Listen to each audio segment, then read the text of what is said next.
Hello friends मुझे आसी नयागढ़ जिला को नयागढ़ जिले में गोटे बढ़िया जगह अच्छी कंटिलोर नीलमाधव। तो चलतु आज जा देखा कंटिलोर नीलमाधव देखा केमिका।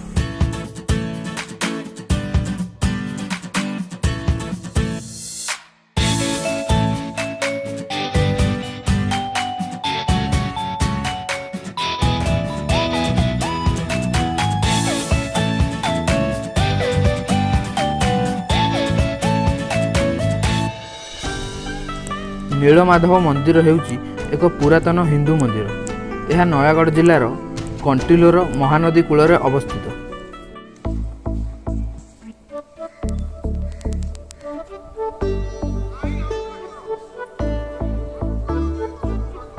एइटी हेउची मंदिरर मुख्य द्वार सिंह द्वार।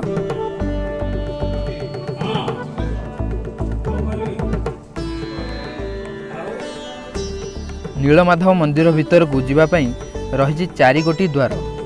सेगुड़िक है सिंह द्वार, व्याघ्र द्वार, हस्ती द्वार एवं अश्व द्वार। पुराण अनुसार ओडिशारे बहु माधवों भितर कंटिलो नीलमाधव हेउचंदी प्राचीनतम।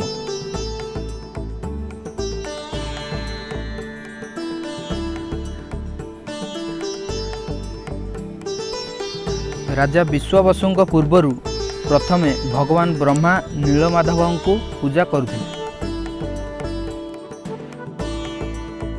एही मंदिर रे मुख्य देवता भावे प्रभु नीलमाधव पूजा पाउछंती।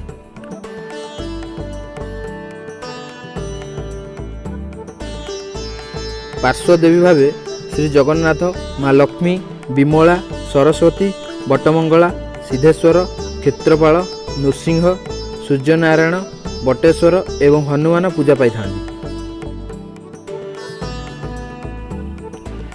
एही मंदिरर गठन पुरीर जगन्नाथଙ୍କ मंदिर परि।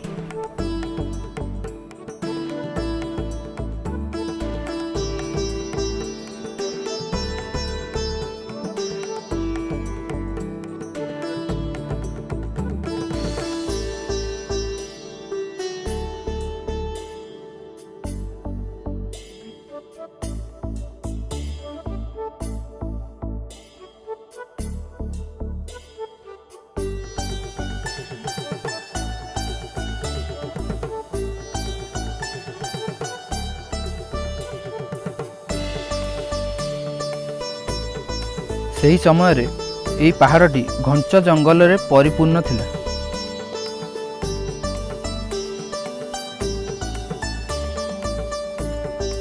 ଏହି ପାହାଡ଼ର ନାମ ବ୍ରହ୍ମାଦ୍ରି ପର୍ବତ।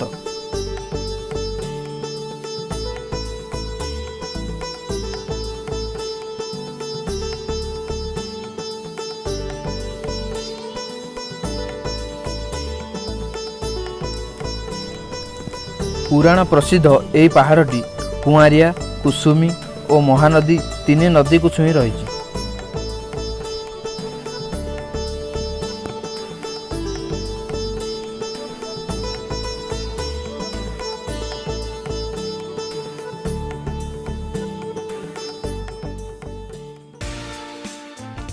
एही मंदिरर उत्तर द्वार रही गोटे म्यूजियम। चलतु म्यूजियम रो पाखकू जीवा। एठारे म्यूजियम रो टिकेट मात्र 5 टंका रही।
ପାହାଡ଼କୁ ଛୁଇଁ ବହି ଯାଇଛି ଓଡ଼ିଶାର ବଡ଼ ନଦୀ ମହାନଦୀ।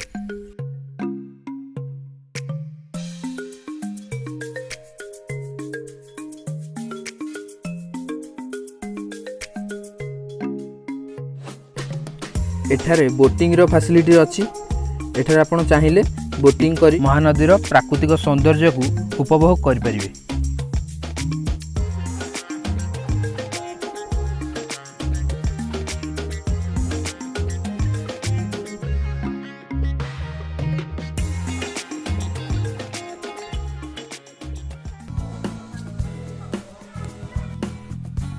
ଏହି ମନ୍ଦିରର ପଶ୍ଚିମ ଦ୍ୱାରରେ ରହିଛି ଏକ ହନୁମାନଙ୍କ ମନ୍ଦିର।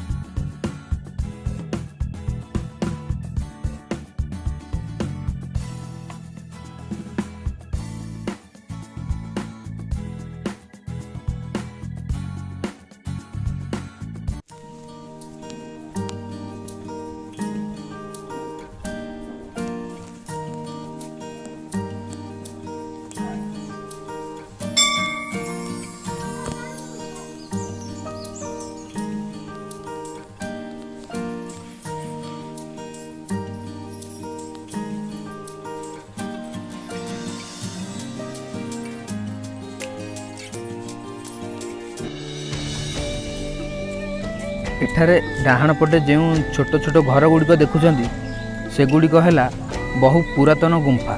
ଏଠାରେ ସାଧୁ ସନ୍ଥମାନେ ରହିଥାନ୍ତି। ଏଠାରେ ସେମାନେ ନୀଳମାଧବକୁ ପୂଜା କରିଥାନ୍ତି ଏବଂ ତପସ୍ୟା କରିଥାନ୍ତି। ତ ଫ୍ରେଣ୍ଡସ୍, ଭିଡ଼ିଓଟି ଯଦି ଆପଣଙ୍କୁ ଭଲ ଲାଗିଲା ତାହେଲେ ଭିଡ଼ିଓଟିକୁ ଲାଇକ୍ କରିବେ ଏବଂ ଯଦି ଏହି ଚ୍ୟାନେଲଟିକୁ ସବସ୍କ୍ରାଇବ୍ କରିନାହାନ୍ତି ତାହେଲେ ଏବେ ସବସ୍କ୍ରାଇବ୍ କରିଦିଅନ୍ତୁ। Thank you.